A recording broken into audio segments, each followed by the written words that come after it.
In this world, some sleep soundly, some suffer from insomnia, some are ill, some are healthy, some are wealthy, some are impoverished. The world continues to spin, presenting a myriad of unfair fates. However, destiny always holds a certain fairness that everyone must strive for and endure: loneliness and death.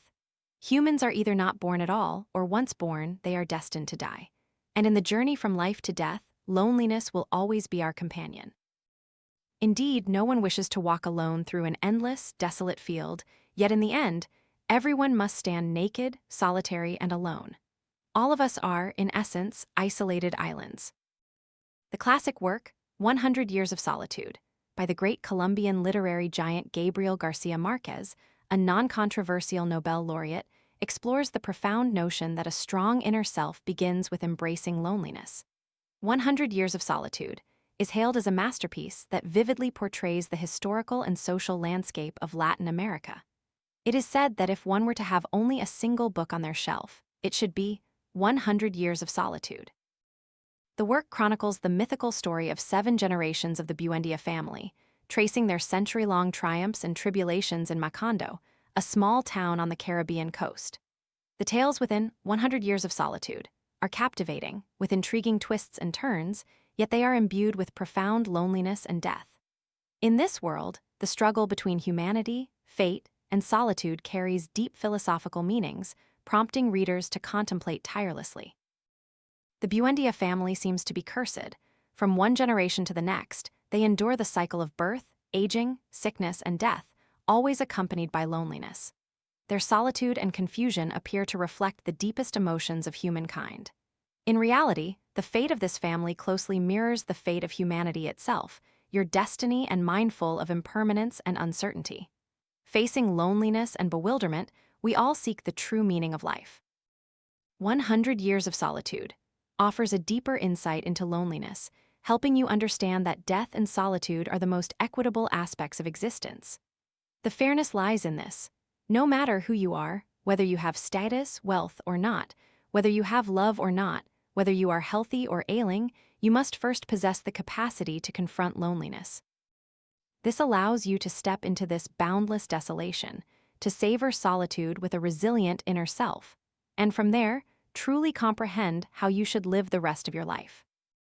Everyone is an island of loneliness, isolated because no one truly understands. In 100 Years of Solitude, a family spans a century, from the first generation to the 7th. All of them battle against loneliness, but ultimately they each meet a lonely end, succumbing to death. The first generation of the Buendía family, José Arcadio, who lived in Rio, married his cousin, Úrsula. Úrsula was perpetually terrified that sleeping with a blood relative would result in a child born with a pig's tail. Thus, she dared not consummate the marriage with her husband. She always wore a protective garment, sewn by her mother and secured with thick iron locks. José Arcadio, a mere 19 years old at the time, was young and cared little whether he would father a piglet, so long as his child could speak. Yet their story became a source of ridicule for all. One day, José Arcadio confronted those who mocked his unconsummated marriage. Unable to bear it, he killed one of them. Afterwards, burdened by guilt, José Arcadio constantly saw the ghost of the deceased throughout his house. Driven by fear, the couple migrated with some companions to a new place. 14 months later, Úrsula gave birth to a healthy baby boy. José Arcadio convinced everyone to stay in the newly found wilderness and officially established the small, isolated village named Macondo. As the founder of Macondo, José Arcadio was always responsible, possessing an extraordinary spirit of creativity and exploration. When he saw the magnets brought by the old gypsy Melquiades, he wanted to use them to extract gold. When he saw the magnifying glass from the gypsies, capable of concentrating sunbeams, he wanted to create an extremely powerful weapon. Every time he encountered new gypsy inventions, he felt as though he had discovered a treasure. José Arcadio was a man of boundless curiosity and enthusiasm for all things new. He was truly a man of action, always busy designing roads and houses to ensure everyone enjoyed equal rights.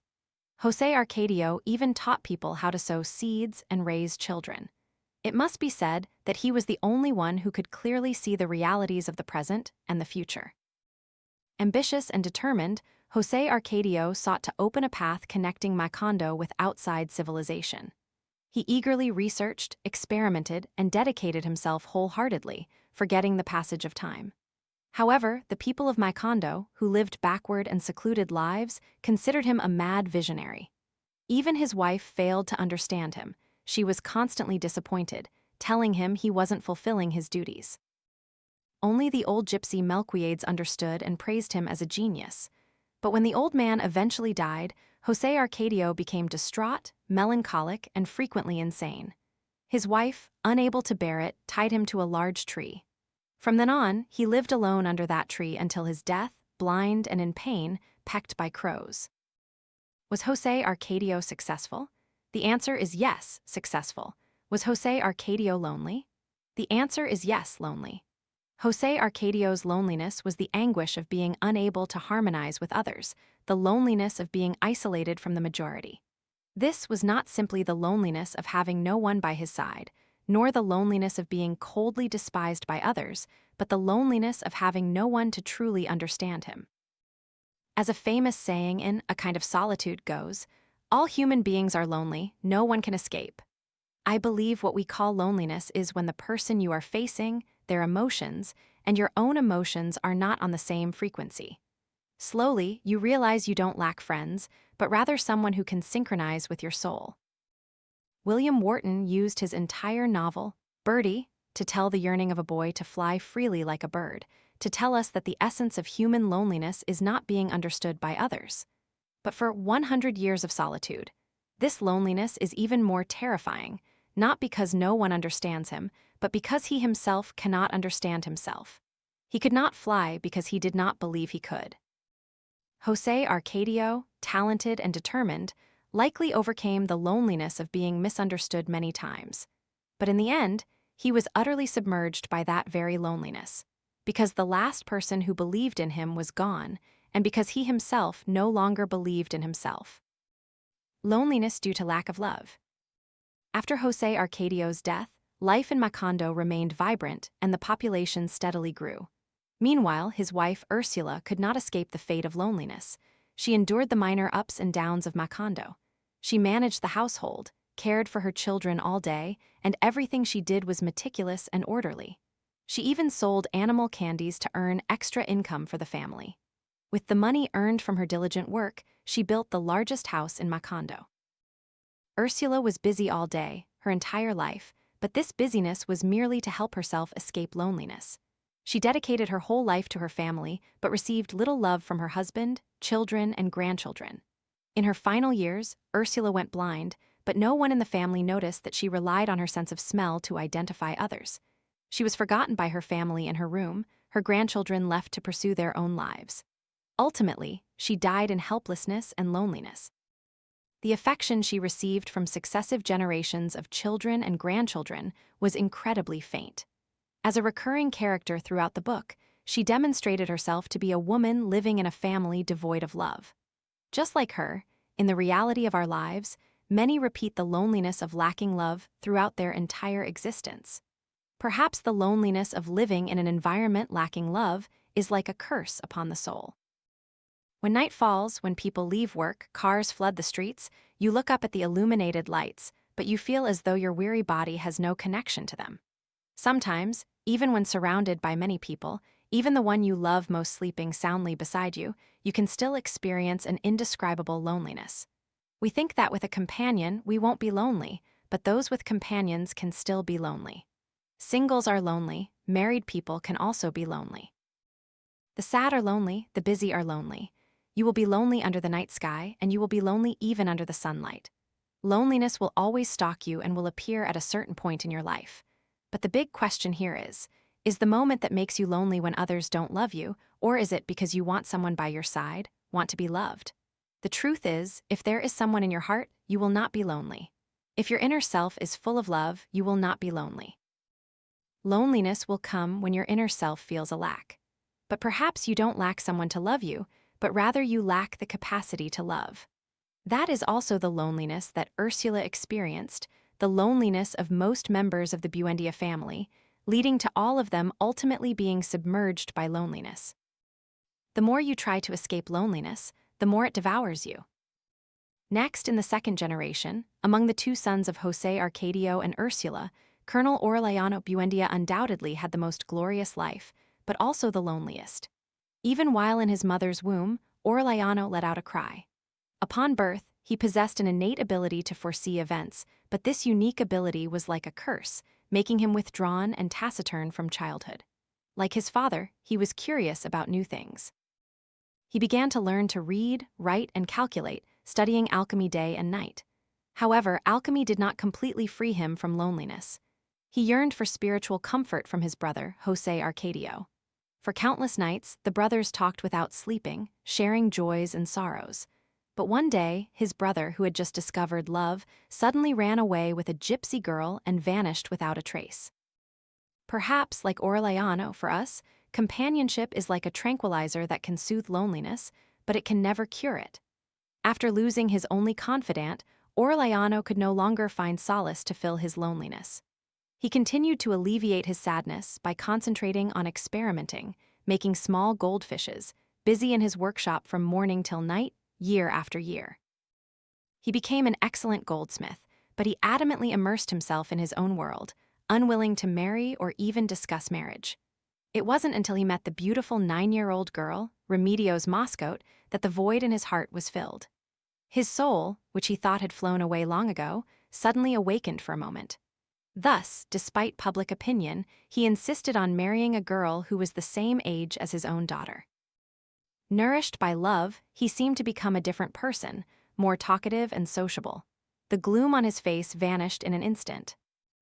But the happy times did not last long. Remedios died after accidentally eating poisoned coffee. Faced with the pain of fate, Aureliano was filled with resentment but powerless. He could only store the beautiful fragments of his memories and endure an even deeper loneliness. So, Aureliano began experimenting with goldfishes again until the trumpet of war echoed throughout Macondo. Young people enthusiastically joined the revolution. Aureliano, already eager to escape the shadows of loneliness, saw this war as a lifeline. At first, he couldn't even distinguish between the factions. A few months later, he led a group of compatriots to rise up and began his military career. Over the next 20 years, Aureliano launched 32 armed uprisings, surviving 14 assassination attempts and 73 ambushes. Aureliano was promoted to commander-in-chief. All administrative power was in his hands, from north to south, east to west. He struck fear into his enemies. At this point, he was also not without worldly pleasures, fathering 17 children with 17 different women. Yet, the emptiness from the pinnacle of power, the numbness from loveless revelry, brought him the chilling coldness of loneliness.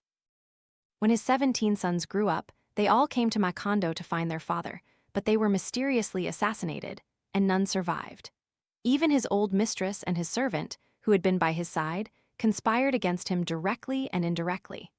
After narrowly escaping poisoning from a cup of coffee, Aureliano became perpetually suspicious and cold-blooded. He killed a general who had once been kind to his father and expelled all members of that family. As time passed, relatives and comrades all distanced themselves from him. Love, power, and death could only bring him brief intoxications, but they could not free him from loneliness. In reality, many people are like Aureliano. When lonely, they relentlessly seek solace to dispel the inner void, endlessly pursuing power, fame, material possessions, the feeling of being loved, and so on to suppress loneliness. But it is precisely the act of trying to break free from loneliness quickly that creates the greatest loneliness. As it is said, while a man lives, behind him is the shadow of loneliness, and before him are the steps leading to the grave. Life is inherently lonely. Loneliness is an innate destiny, a normal state of existence. The more you try to escape loneliness, the more you sink into a quagmire of suffering. A strong inner self begins by savoring loneliness. When Aureliano stood on the podium of glory, surrounded by soldiers, respected by the people who regarded him as a great hero, only he himself understood how terrifyingly empty the feeling of loneliness had rendered his soul. He compared himself, with revulsion, to a pig wallowing in a sty of honor, unable to find true satisfaction or joy. He became increasingly bewildered, not knowing why he was fighting like this. Not long after, his restless heart led him to decide to surrender to the enemy. A colonel, who had fought shoulder to shoulder with him through life and death, tried to stop him, but Aureliano refused to listen, even ordering the colonel's execution. On the day of the execution, his mother came to stop the brutal act and persuaded him to turn back. At this moment, he fell into an internal struggle. He decided to close himself off to reflect. After a few quiet hours, the image of his father forging gold brought him to a sudden realization. What was the meaning of supremacy? How did the surrounding legends matter? They were nothing compared to the days he quietly spent alone in his workshop, creating small goldfishes. Loneliness can never be filled, and each person can only find their own moments of happiness in its interstices. Aureliano decided to reconcile with the cage that had bound him for most of his life and chose to live the life he truly loved. He freed the colonel, took off his military uniform, and returned to his family. He stayed in his workshop every day without leaving home, making small goldfishes day after day, achieving an unprecedented peace in his concentration. After a seemingly glorious journey, Aureliano returned to his starting point. Loneliness had haunted him throughout this journey, from childhood to adulthood, from the forge to the battlefield. But this time, he calmly accepted loneliness, learning to be at peace when alone. He savored the undisturbed tranquility. The coldness and agitation in his heart gradually dissipated. Finally, he lived out the rest of his life in peace. As the saying goes, loneliness is an unavoidable shadow in life. It cannot be overcome. The only thing we can do is live peacefully with it. Whether you fiercely fight against loneliness or passively surrender to it, you will still fall into a state of desperate self-destruction. If you view loneliness as a fear that drives you to pursue external things to fill it, such as endless loving, endless pleasure, endless shopping, endless desires, endless pursuit of wealth, then loneliness will ultimately devour you like a wild beast. But if you view loneliness as a sanctuary, a tranquil place separated from the world's clamor, to achieve absolute stillness of the soul where you can return to yourself, focus on yourself and the things that make you forget the passage of time, then your heart will be filled with true peace and serenity. When you learn to withdraw from the relentless pursuit of life, enjoy being alone, and stop trying to resist loneliness, you will be able to calm your heart, rediscover your own rhythm, and ultimately experience the true richness and peace of your destiny. The story of 100 Years of Solitude delves into the loneliness and history of a family, a magnificent chapter in Latin American history, and the fate of humanity. It is hoped that you can read the entire book to fully grasp the meaning of this classic work. This discussion has only touched upon the loneliness of an individual. Ultimately, don't run from loneliness. Like death, loneliness will always be there, waiting for you. Don't fear loneliness, for you are already complete.